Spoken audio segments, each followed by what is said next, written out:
दोस्तों नमस्कार, ये है मार्गदर्शन फॉर सिविल सर्विसेज। मैं अनुराग चौधरी। दोस्तों, घटना चक्र सामान्य अध्ययन पूर्वावलोकन श्रृंखला में प्रस्तुत है।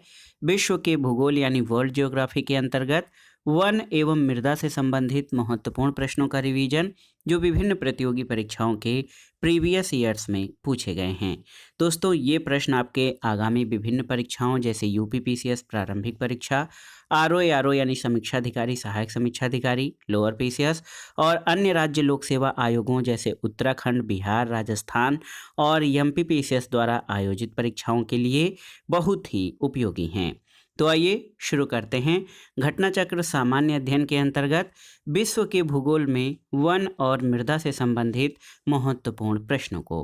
पहला प्रश्न है, सेल्वा वनों की विशेषता है क्या? चौड़ी पत्ती सदाबहार, चौड़ी पत्ती पतझड़, शंकुधारी सदाबहार और शंकुधारी पतझड़। तो सही उत्तर है, सिल्वा वनों की विशेषता है चौड़ी पत्ती सदाबहार, ऑप्शन ए। दोस्तों, आप देख लीजिए कि ब्राज़ील में अमेजन नदी बेसिन में पाए जाने वाले वनों को सेल्वा या सिल्वास कहते हैं। ये वन विषुवतीय क्षेत्र में स्थित है। यहाँ वर्ष भर अधिक तापमान और औसत से अधिक वर्षा 200 सेंटीमीटर से अधिक होने के कारण घने और चौड़े पत्ती वाले सदाबहार वन पाए जाते हैं। ऑप्शन ए आपका सही उत्तर है। अगला प्रश्न है, यहाँ पर देखिए, एक भौगोलिक क्षेत्र की जिसकी ऊंचाई 400 मीटर है, निम्नलिखित विशेषताएं हैं। यहाँ पर आप देख सकते हैं माह जनवरी, फरवरी, मार्च, अप्रैल का जो है ये औसत अधिकतम तापमान है और औसत न्यूनतम तापमान है। अधिकतम तापमान यहाँ पर आप देख सकते हैं 31, 31, 30, 30, 29, 28, 29, 29, 30, 31 और न्यूनतम तापमान 21, 21, 21, इसी तरह से 20 और 21 के बीच में। और वर्षा जो है ये मिलीमीटर में 51, 85, 188, 139, 121। तो इस तरह से वर्षा का जो क्रम है, यदि इस भौगोलिक क्षेत्र में प्राकृतिक वन विद्यमान हो तो सर्वाधिक संभावना ये है कि ये वन किस तरह से होंगे। तो सही उत्तर उष्णकटिबंधीय वर्षा वन। दोस्तों, आप जान लीजिए कि ये विशेषता उष्णकटिबंधीय वर्षा वन वाले क्षेत्र की होगी। तापमान और वर्षा के आंकड़ों से जो है, वार्षिक आंकड़ों से ये स्पष्ट है। अगला प्रश्न है, विश्व वन क्षेत्र में से किस एक के फैलाव की प्रतिशतता सर्वाधिक है? शीतोष्ण शंकुवृक्षी वन, शीतोष्ण पर्णपाती वन, उष्णकटिबंधीय वन या उष्णकटिबंधीय वर्षा वन। तो सही उत्तर है, विश्व वन क्षेत्र में शीतोष्ण शंकुधारी वनों के फैलाव की प्रतिशतता अधिक है। आप जान लीजिए कि ये वन विश्व में सर्वाधिक क्षेत्र को आच्छादित किए हुए हैं और शीतोष्ण शंकुवृक्षी वन मुख्यतः उच्च अक्षांशों पर पाए जाते हैं। अगला प्रश्न है, निम्नलिखित क्षेत्रों में किसमें कुल भौगोलिक क्षेत्रफल के 70% भाग पर वन बनाए रखने का संवैधानिक प्रावधान है? ऑप्शन है मालदीव, नेपाल, भूटान और अफगानिस्तान। तो सही उत्तर भूटान।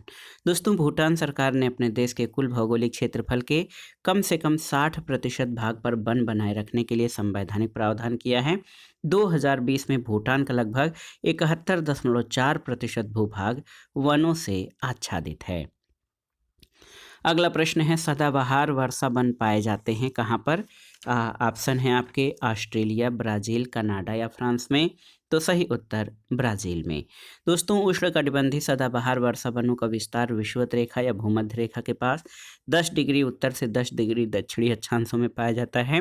ये वन बहुत घने हैं और ये वन विश्व के 3 बृहत्तम क्षेत्रों में जैसे अमेजन बेसिन में Brazil, Bolivia, Peru, Ecuador, Colombia, Venezuela, Guyana और सूरीनाम में, कांगो बेसिन में कांगो गणतंत्र, कैमरून, मध्य अफ्रीकी गणराज्य गैबन, इक्वेटोरियल गिनी, कांगो लोकतांत्रिक गणराज्य और दक्षिण पूर्व एशिया के इंडोनेशिया, पपुआ न्यू गिनी में विस्तृत हैं। अगला प्रश्न है, भूमध्य रेखा के निकट किस तरह के वन पाए जाते हैं? तो आप जानते हैं उष्ण कटिबंधीय वन। अगला प्रश्न है, पृथ्वी पर घने या जो डेंस वन अधिकतर मिलते हैं कहाँ पर? तो आप जान लीजिए, विषुवत रेखा के पास विश्व में सबसे घने वन मिलते हैं। अगला प्रश्न है, निम्नांकित में से कहाँ विस्तृत उष्णकटिबंधीय वर्षा वन पाए जाते हैं? कांगो घाटी, गंगा घाटी, हुआंगहो घाटी या मरे डार्लिंग घाटी। तो सही उत्तर ऑप्शन ए, कांगो घाटी में। अगला प्रश्न है दोस्तों, टैगा वन की विशिष्टता क्या है? तो उत्तर है समशीतोष्ण क्षेत्र की। शीतोष्ण कोणधारी वन बायोम को ही टैगा वन बायोम भी कहा जाता है। यह बायोम शीतोष्ण बायोमों का सबसे उत्तरी बायोम है, जिसे टैगा बायोम भी कहते हैं। अगला प्रश्न है, विश्व के सबसे बड़े एवं घने वन हैं? तो सही उत्तर क्या हो जाएगा? ऑप्शन देखिए, भारत, तंजानिया, ब्राज़ील या कनाडा। तो सही उत्तर ब्राज़ील हो जाएगा। अमेजन बेसिन के अंतर्गत ब्राज़ील के वर्षा वन विश्व में सबसे बड़े और घने वन हैं, जो दक्षिण अमेरिका के कुल क्षेत्र के लगभग 40% भाग को आवृत किए हुए हैं। अगला प्रश्न है, किस देश में उसके भौगोलिक क्षेत्र का सर्वाधिक प्रतिशत वन आच्छादित है? ऑप्शन है चीन, भारत, इंडोनेशिया या जापान। तो सही उत्तर जापान। विश्व बैंक के वर्ष 2020 के आंकड़ों के अनुसार जापान में जो है वनों का आच्छादन या सर्वाधिक वनाच्छादन जापान में 68.4%, इंडोनेशिया में 49.1%, भारत में 24.3% और चीन में मात्र 23.3% है। अगला प्रश्न है, कोणधारी वन कहाँ नहीं पाए जाते हैं? ऑप्शन है अमेजोनिया में, स्कैंडिनेविया में, कनाडा में या फिनलैंड में। तो सही उत्तर अमेजोनिया में। अमेजोनिया या ब्राज़ील जो है कोणधारी वनों के अंतर्गत नहीं आता। ये क्षेत्र उष्णकटिबंधीय सदाबहार वनों को धारित करता है। अगला प्रश्न है, शंकुधारी वन जहाँ मुख्यतः पाए जाते हैं किन क्षेत्रों में? तो सही उत्तर शीतोष्ण क्षेत्र में। ऑप्शन बी आपका सही उत्तर है। शंकुधारी वन मुख्यतः शीतोष्ण कटिबंधीय क्षेत्र में पाए जाते हैं। अगला प्रश्न है, अफ्रीका के निम्नांकित देशों में से किस में सघन उष्णार्ध वन है? आपको बताना है। तो सही उत्तर है सघन उष्णार्ध वन आइवरी कोस्ट में पाए जाते हैं। आइवरी कोस्ट गिनी खाड़ी तट पर अवस्थित है। अगला प्रश्न कथन और कारण से संबंधित है। यहाँ पर आप देख सकते हैं, कथन है शीतोष्ण वनों के विपरीत यदि उष्णकटिबंधीय वर्षा वनों को निर्वृक्षण किया जाए तो उत्पादी कृषि स्थल निकलते हैं, जो कई वर्षों तक रासायनिक उर्वरकों के बिना भी गहन कृषि का जो है ये भरण पोषण कर सकते हैं। तो ये आपका सही नहीं है। और कारण है कि शीतोष्ण वनों की तुलना में उष्णकटिबंधीय वर्षा वनों की प्रधान उत्पादकता बहुत अधिक होती है। बिल्कुल सही। ए गलत लेकिन आर सही है। ऑप्शन डी आपका सही उत्तर है। दोस्तों, यदि उष्णकटिबंधीय वर्षा वनों के स्थान पर शीतोष्ण कटिबंधीय वर्षा वनों का निर्वृक्षण किया जाए तो उत्पादित कृषि स्थल निकलते हैं। मध्य अक्षांशीय भागों जैसे यूरोप और अमेरिका में जो इस प्रकार के वन थे, इनका निर्वृक्षण कर कृषि फार्मों का तेजी से विकास किया जा रहा है। तो कथन ए गलत हो जाएगा। और उष्णकटिबंधीय वर्षा वनों की प्रधान उत्पादकता जो है ये 2200 ग्राम प्रति वर्ग मीटर प्रति वर्ष अन्य सभी वनों से अधिक होती है। अगला प्रश्न है, यदि उष्णकटिबंधीय वर्षा वन काट दिया जाए तो ये उष्णकटिबंधीय पर्णपाती वन की तुलना में शीघ्र पुनर्योजित नहीं हो पाता है। इसका कारण क्या है? तो सही उत्तर है वर्षा वन की मृदा में पोषकों का अभाव होता है, इसलिए इसका शीघ्र पुनर्योजन नहीं होता है। यदि उष्णकटिबंधीय वर्षा वन काट दिया जाए तो ये उष्णकटिबंधीय पर्णपाती वन की तुलना में शीघ्र पुनर्योजित नहीं हो पाता है। इसका प्रमुख कारण वर्षा वन की मृदा में पोषक तत्वों का अभाव होना है।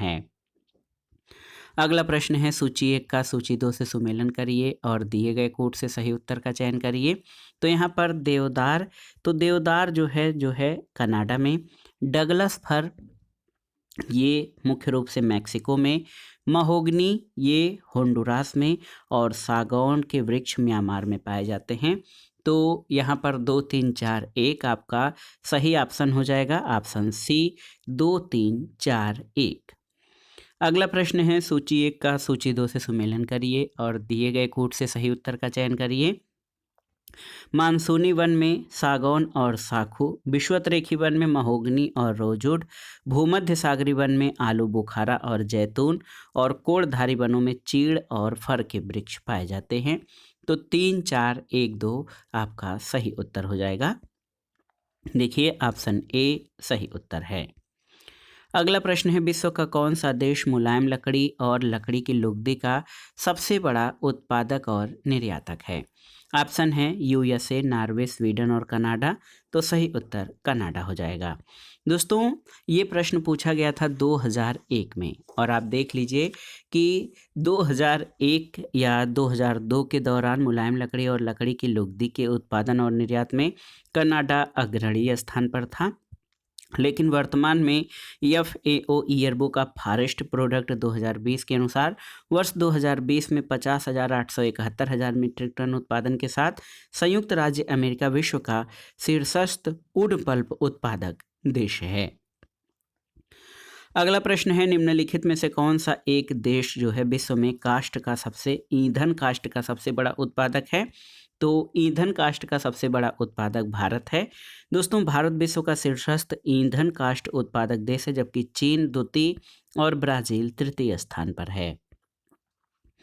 अगला प्रश्न है, डेलबर्जिया जाति निम्नलिखित में से किस एक स्थान से संबंधित है?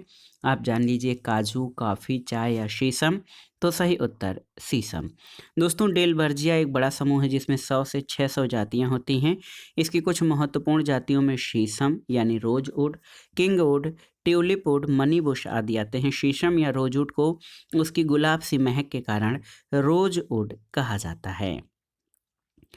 अगला प्रश्न है, मरुस्थल क्षेत्रों में जल ह्रास रोकने के लिए कौन से पर्ण रूपांतरण होते हैं?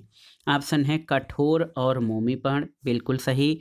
लघु पर्ण यानी छोटे पत्ते, बिल्कुल सही। और पर्ण की जगह कांटे, तो तीनों ही आपके सही हैं।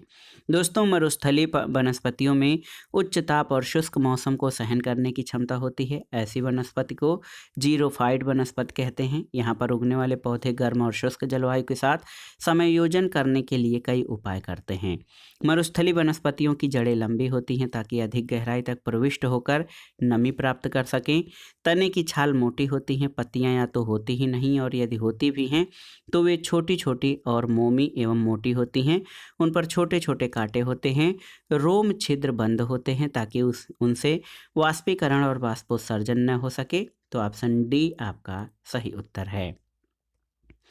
अगला प्रश्न है, सूची 1 का सूची 2 से सही सुमेलन करिए और दिए गए कोड से सही उत्तर का चयन करिए वनस्पति प्रकार और क्षेत्र का।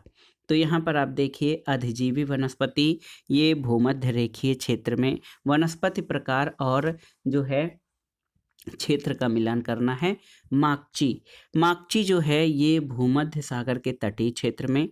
फिम्बस आप जान लीजिए दक्षिणी अफ्रीका में। चैपरेल, तो ये चैपरेल जो है कैलिफोर्निया के वनों की, और मैटोरेल चिली की विशेषता है। 2 3 1 4, तो यहाँ पर 2 3 1 4 ऑप्शन ए आपका सही उत्तर हो जाएगा। अगला प्रश्न है दोस्तों, देखिए निम्नलिखित का सुमेलन करिए और दिए गए सूची के आधार पर सही उत्तर का चयन करना है आपको।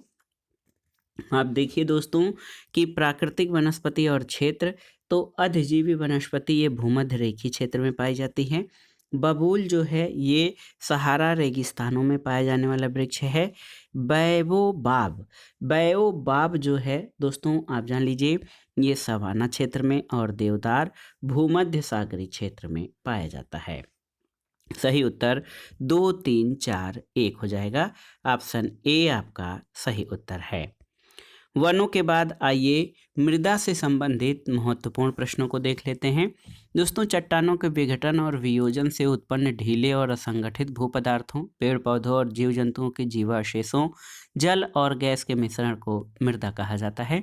मृदा के निर्माण में आधारी चट्टान, जलवायु और जैविक पदार्थों का महत्वपूर्ण स्थान होता है। पहला प्रश्न है कि विभिन्न प्रकार की मिट्टियों की जल धारण क्षमता का घटता हुआ क्रम क्या है? तो सही उत्तर सबसे अधिक जल धारण क्षमता मृत्तिका, उसके बाद गाद, फिर बालू। ऑप्शन ए आपका सही उत्तर है। दोस्तों जल धारण क्षमता का घटता हुआ क्रम जो है मृत्तिका, गाद और बालू है। अगले प्रश्न पर आते हैं, किस मिट्टी में केशिका या कैपिलरी सबसे अधिक प्रभावशाली होती है? आपको बताना है। चिकनी मिट्टी, पानसु मिट्टी, बलुई मिट्टी या लोम मिट्टी। तो सही उत्तर क्या हो जाएगा? चिकनी मिट्टी, ऑप्शन ए। दोस्तों केशिका क्रिया चिकनी मिट्टी में सर्वाधिक प्रभावशाली होती है, जबकि बलुई मिट्टी में यह न्यूनतम होती है। अगला प्रश्न है, मृदा संरक्षण वह प्रक्रम है जिसमें तो दोस्तों मृदा संरक्षण या जो हम मृदा के संरक्षण की बात करते हैं, मृदा संरक्षण वह प्रक्रम है जिसमें, तो सही उत्तर है मृदा को नुकसान से सुरक्षित किया जाता है। तो आप जान लीजिए, बहुत ही महत्वपूर्ण प्रश्न है। बृहद अर्थ में आप जान लीजिए कि मृदा संरक्षण या सॉइल कंजर्वेशन, दोस्तों इसका अर्थ अपरदन को नियंत्रित करना ही नहीं, बल्कि इसका उद्देश्य भूमि की उच्च स्तरीय उर्वरता को बनाए रखना होता है। सामान्य अर्थ में भूमि उपयोग में सुधार ही मृदा संरक्षण कहलाता है। ऑप्शन डी आपका सही उत्तर हो जाएगा। तो मृदा संरक्षण आप जान लीजिए क्या होता है। तो मृदा को नुकसान से सुरक्षित किया जाता है, यानी उसकी गुणवत्ता को बनाए रखा जाए, उसे मृदा संरक्षण कहते हैं। अगला प्रश्न है, टेरा रोसा का प्रारूपिक विकास उस भूभाग में होता है जिसमें, तो सही उत्तर है टेरा रोसा का प्रारूपिक विकास उस भूभाग में होता है जिसमें चूना पत्थर होता है। ऑप्शन ए आपका सही उत्तर है।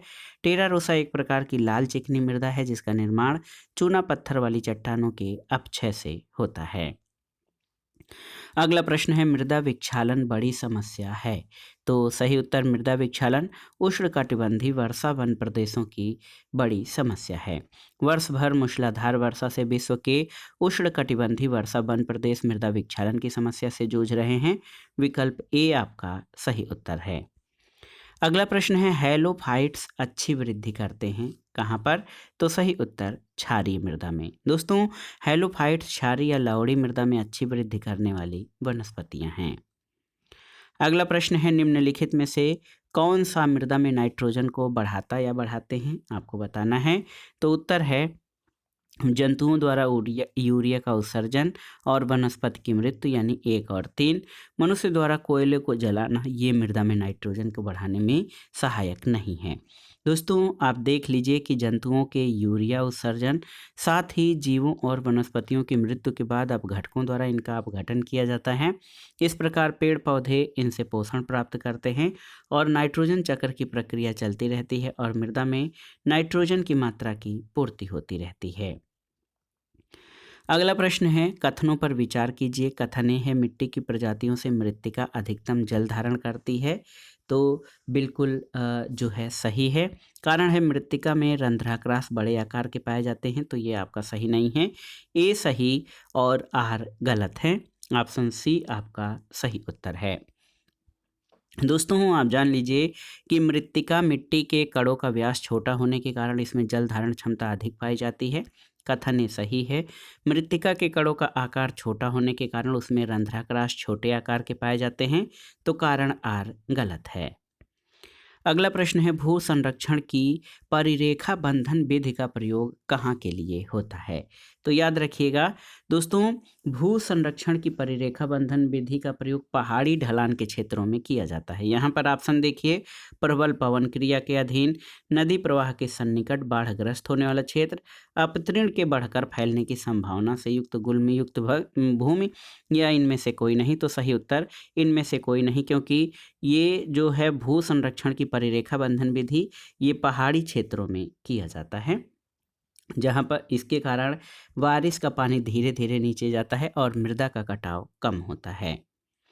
अगला प्रश्न है, सूची 1 का सूची 2 के साथ सुमेलन करिए और दिए गए कोड का प्रयोग करते हुए सही उत्तर का चयन करिए। तो यहाँ पर आप देखिए पौडजाल, तो पौडजाल उष्ण और आर्द्र। पौडजाल जो है दोस्तों यहाँ पर आप देखिए कि समशीतोष्ण क्षेत्र में, जलवायु क्षेत्र में पाई जाती है। चेरनोजम जो है समशीतोष्ण शीत स्टेपी क्षेत्र में, जलवायु प्रदेश में। स्पार्टजोल्स ये दोस्तों आर्द्र शीत समशीतोष्ण क्षेत्र में, और लैटराइट उष्ण और आर्द्र जलवायु वाले क्षेत्रों में पाई जाने वाली मिट्टी है। तो 2 1 4 3 यहाँ पर देखिए 2 1 4 3 ऑप्शन ए आपका सही उत्तर है। अगला प्रश्न दोस्तों कथन और कारण से संबंधित है। कथन या दावा है कि केचुए खेती के लिए अच्छे नहीं होते, ये गलत है, क्योंकि केचुए किसानों के मित्र कहे जाते हैं। कारण है कि केचुए मिट्टी को महीन कणों में परिवर्तित कर इसे नरम बना देते हैं, तो ये सही है। ए गलत लेकिन आर सही है। ऑप्शन डी आपका सही उत्तर है। दोस्तों केचुए मिट्टी के निर्माण और इसकी उत्पादकता में वृद्धि में विशेष योगदान देते हैं। इन्हें पारिस्थितिकी तंत्र का इंजीनियर कहा जाता है। ये मिट्टी में छिद्रों का निर्माण करते हैं जिनसे होकर जल और ऑक्सीजन अंदर तक पहुंचती है और कार्बन डाइऑक्साइड बाहर निकलती है। केचुओं का मल मिट्टी की उत्पादकता के लिए महत्वपूर्ण है। ये मिट्टी को महीन कणों में परिवर्तित कर नरम बना देते हैं और ये अपघटक का कार्य करते हैं। अगला प्रश्न है कृषि मृदाओं के संदर्भ में निम्नलिखित कथनों पर विचार कीजिए। तो यहाँ पर देखिए कौन सा कथन सही है। पहला है कि मृदा में कार्बनिक पदार्थ का उच्च अंश इसकी जल धारण क्षमता को प्रबंध रूप से कम करता है, तो ये आपका सही नहीं है। गंधक चक्र में मृदा की कोई भूमिका नहीं होती, ये भी गलत है क्योंकि मृदा की भूमिका होती है। और तीसरा है कुछ समयावधि तक सिंचाई कुछ कृषि भूमियों के लवड़ी भवन में योगदान कर सकती है, तो बिल्कुल सही। केवल और केवल कथन 3 आपका सही है। ऑप्शन बी सही उत्तर हो जाएगा। दोस्तों, गुरुत्वीय जल के रिस जाने के बाद मिट्टी में बचे हुए जल की अधिकतम मात्रा को मृदा की जल धारता या जल धारण क्षमता कहते हैं। मृदा में पाए जाने वाले कार्बनिक पदार्थ मृदा के कणों को अत्यधिक सघन बना देते हैं, जिस कारण मृदा की जल धारण क्षमता बढ़ जाती है। कथन एक गलत है। सल्फर प्रोटीन, विटामिन और एमिनो एसिड का प्रमुख घटक है। ये सामान्यतः सल्फेट के रूप में मिट्टी और चट्टानों में पाया जाता है। पादप इसे सल्फेट के रूप में ग्रहण करते हैं। मृत जीवों के अपघटन द्वारा H2S के ऑक्सीकरण से सल्फेट प्राप्त होते रहते हैं। तो इस तरह से गंधक चक्र में मृदा की भूमिका प्रत्यक्ष रूप से है। कथन 2 भी गलत है। और आप जान लीजिए कि कुछ समयावधि तक सिंचाई के कारण लवण भूमि की सतह पर आ जाते हैं और जल के वाष्पीकरण के बाद इसके अपशिष्ट जल के सतह पर शेष रह जाते हैं। ये मृदा के ऊपरी परत में लवण को एकत्रित भी कर सकता है। इस प्रकार मृदा में अत्यधिक मात्रा में लवण का निर्माण होता है, जिसे सोलिनाइजेशन कहा जाता है। तो कथन 3 आपका सही है। अगला प्रश्न है निम्नलिखित में कौन मृदा से संबंधित है। तो सही उत्तर ईडेफिक। मृदा की संरचना और उसके घटकों को ईडेफिक कहा जाता है। ये ग्रीक शब्द ईडाफोस से बना हुआ है। अगला प्रश्न है कालानुक्रमिक क्रम में व्यवस्थित कीजिए। पटपरा गठन, खेतौड़ी गठन, बघोर गठन और सिहावल गठन। तो सही उत्तर सबसे पहले पटपरा जो है ये आप देख सकते हैं मध्य पुरा पाषाण काल का, खेतौड़ी नवपाषाण काल और लघु पाषाण काल का, बघोर ये उत्तर पुरा पाषाण काल का और सिहावल प्रारंभिक पुरा पाषाण काल का है। तो सही क्रम आपका हो जाएगा 4 1 3 2। ऑप्शन बी सही उत्तर है। अगला प्रश्न है दोस्तों भौगोलिक अपर्दन चक्र की संकल्पना इनमें से किसने प्रस्तुत की है, आपको बताना है। बहुत ही महत्वपूर्ण प्रश्न है। यहाँ पर देखिए ऑप्शन है ए होम्स, WM डेविस, SW उल्टरीज या कोबर ने। तो सही उत्तर आपका हो जाएगा WM Davis, option B. WM Davis या विलियम मॉरिस डेविस ने भौगोलिक अपर्दन चक्र की संकल्पना प्रस्तुत की। वाल्टर पैंक ने डेविस के सिद्धांतों को नकारते हुए अपना मार्फोलॉजिकल सिस्टम संकल्पना का प्रतिपादन किया है। तो दोस्तों ये था आज का वीडियो घटना चक्र सामान्य अध्ययन पूर्वावलोकन श्रृंखला के अंतर्गत घटना चक्र सामान्य अध्ययन पूर्वावलोकन श्रृंखला के अंतर्गत मृदा और वन और मृदा से संबंधित महत्वपूर्ण प्रश्नों का रिवीजन, जो आपके आगामी परीक्षाओं के लिए बहुत ही उपयोगी है। आप इन प्रश्नों को तैयार कर लीजिएगा। दोस्तों वीडियो आपको कैसा लगा हमें कमेंट बॉक्स में ज़रूर बताइएगा। वीडियो को लाइक करें, शेयर करें और इस चैनल मार्गदर्शन फॉर सिविल सर्विसेज को सब्सक्राइब करें। वीडियो देखने के लिए धन्यवाद। नमस्कार।